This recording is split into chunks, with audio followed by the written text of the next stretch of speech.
เบิดแล้วแย่เจอแล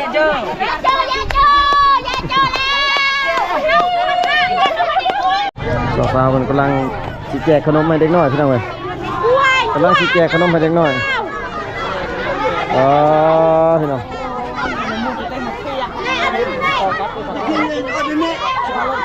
เป็นแถวเป็นแถว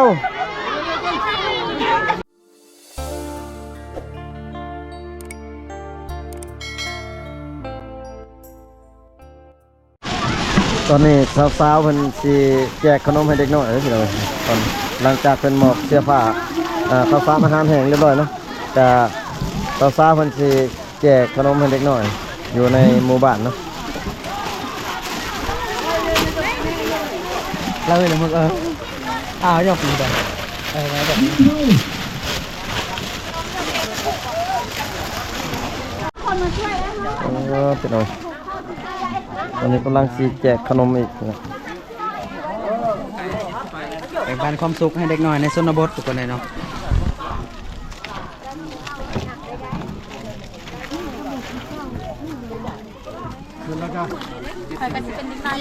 จากจะเป็นเด็กน้อยคือกันจะมาขนมยังขนมอมบ่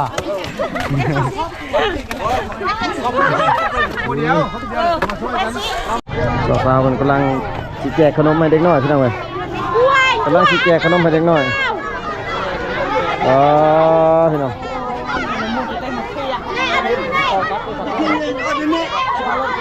เป็นแถวเป็นแถว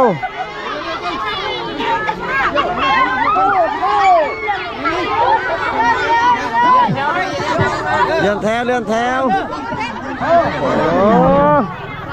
เจ้าเลยเนาะ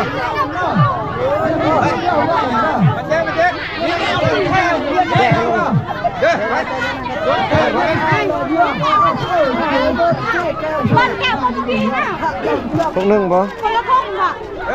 อันเดียวกันก่อนมันหลายชอบมันอันนี้แม่เนี่ยถือละใจเลยเอาไปเลยพูดจะผ่าเด้อ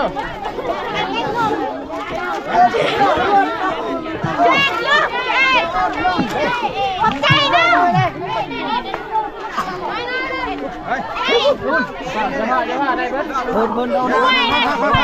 ก็กล้วยมา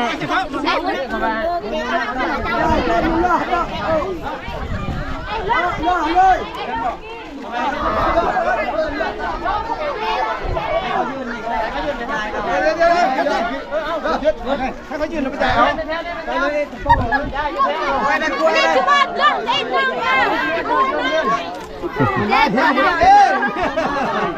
เบิ้ลคนเลยแม่ละอันแม่ละอ๋อได้วะได้แล้วอันนี้เราก็เอาที่เจ้าเอายายให้ยามันยากอีกเท่าไหร่เพื่อเขาสิย่างไปเขาย่างเข้ามาในสบายกว่าถ้าเขาย่างเข้ามาเลยสบายแต่ละคนให้คนเข้ามาเลยเขาไหนเลยเขาจะมาเปลี่ยนต่อยก็โมเบิร์ตช่วยเขาย่างแบบนี้ไม่ใช่มันเลยจะบอลโจนทุกคนนั่งยายให้ยอเขาลงมายืนดีๆเลยไม่เอาเราได้ไม่จังหวะ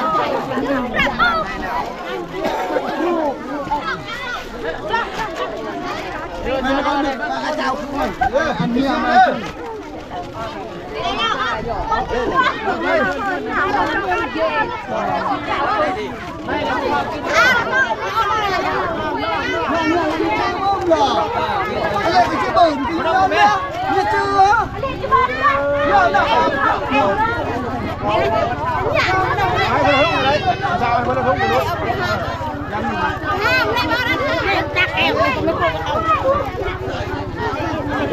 คนร้ายนี่นะจักได้จักเพื่อมาทำได้นี่นะมันลายพวดนี่นะ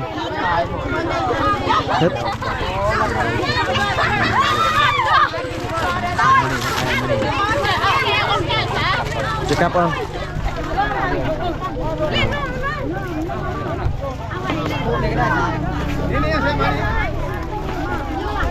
ใช่ไหม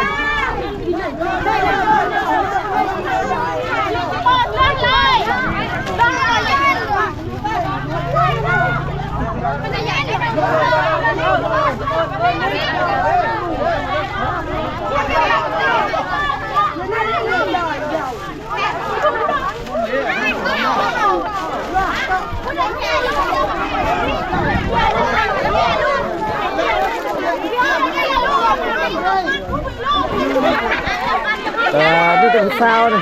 นี่เป็นผู้สาวเนาะได้แล้วป่ะเพื่อนนี่นั่นน่ะอันนมจ้ะอันนมมาเล่าเลย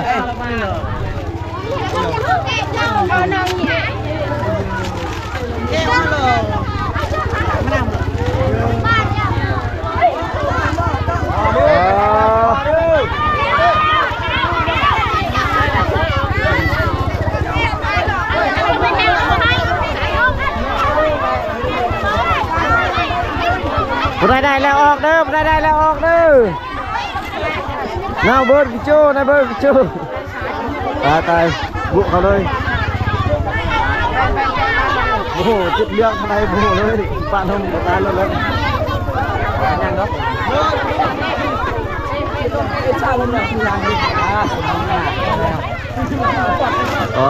สนละวนพี่น้องสนละวนพี่น้องคนลายแล้วบาดหมึกสาวดีแจกขนมกับวินหัวจะบุมีลูกแม่นนี่เลือกแม่นนี่เลือกเท่าไหร่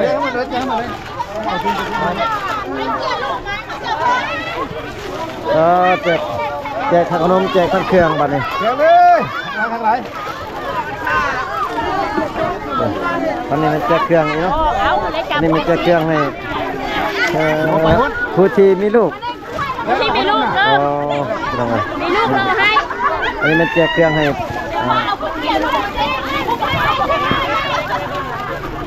ว่าไปหอบลูกหอบเต้ามาแล้วสิเด้อมาเจียมุกเยอะ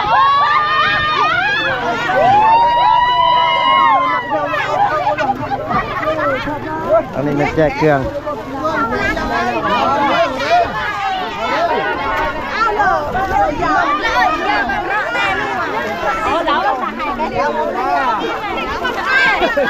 ไอ้หัวสร้างลูกบอกให้ลูกดู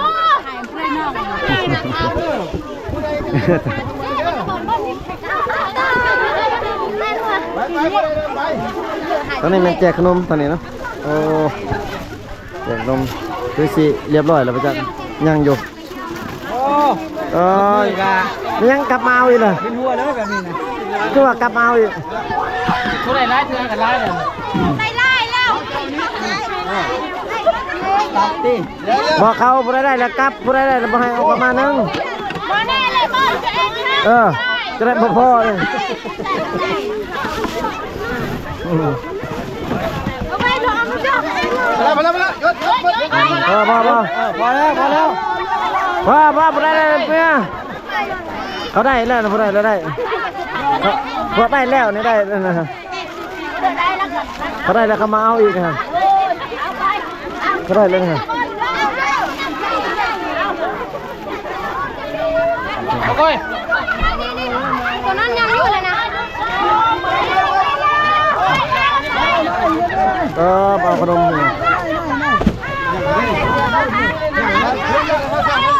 ขึ้นรถแล้วไว้เบิร์ดประเดี๋ยวเบิร์ดแล้ว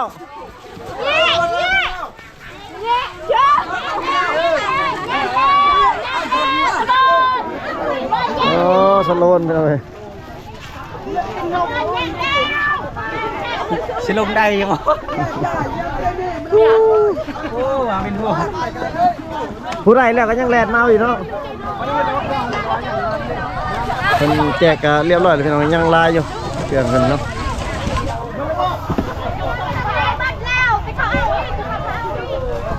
เอาอีกแล้วเป็นอะไรแจกอีกแล้ว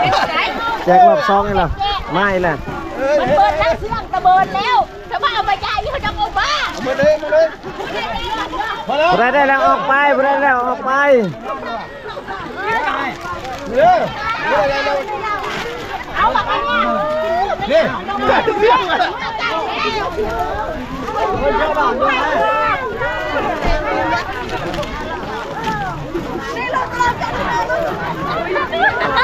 ไม่เจ้าอย่าไป ไป เบิดแล้วเบิดแล้วเบิดแล้วเบิดแล้ว มาดิ เอ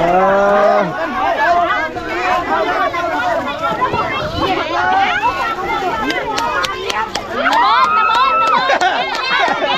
เบิดแล้ว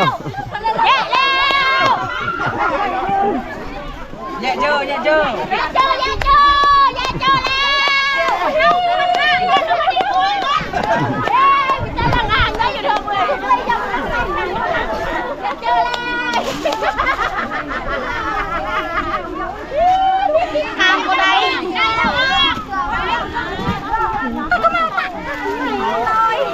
มันจะกระยังสาวเยอะเยอะ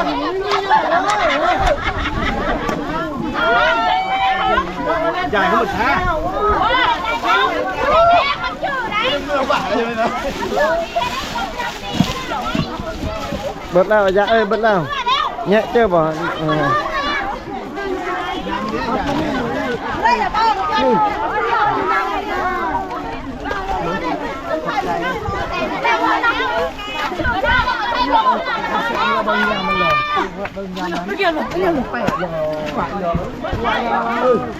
เอาไว้เขากินได้นานอย่าง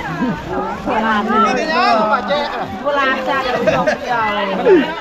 เราเป็นคนจะเชื่อมา สโลว์เลยพี่น้อง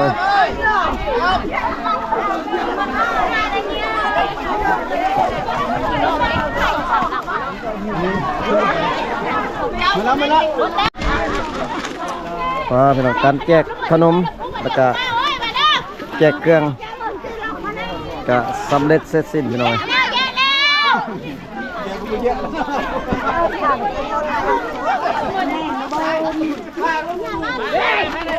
ได้แล้วเจ้าเร็วบอกเอาต่อเอาอันเดียว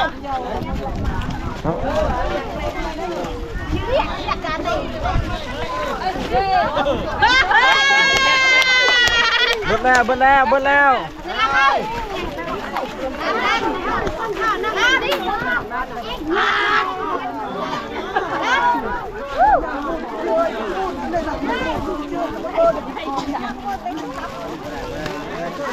พอเด้อผมไม่มาหาพวกข้างเจ้ามันหลายเดือนแล้วเอาไว้พวกที่คนได้หลีให้ นี่อายะนี่อายะเพิ่นมานี่เบิดตัว เอาจ้ะเอาพ่อมึงกินไปเถอะมาจ้ะเอาจ้ะกระดมแล้ว กระดึมอยู่เลยป่ะ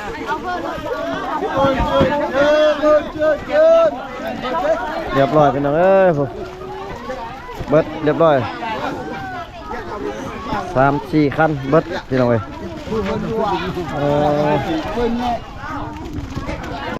ตอนนี้เพิ่นก็กำลังเดินทางกลับนะครับกำลังเดินทางกลับสิดึงเอาผู้สาวเมื่อนำเด้อบัดนี้พี่น้องเอ้ยสิดึงเอาผู้สาวเมื่อเลย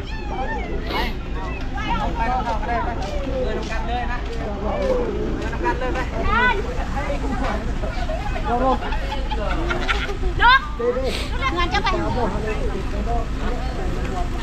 ไอ้ใจไปเดี๋ยว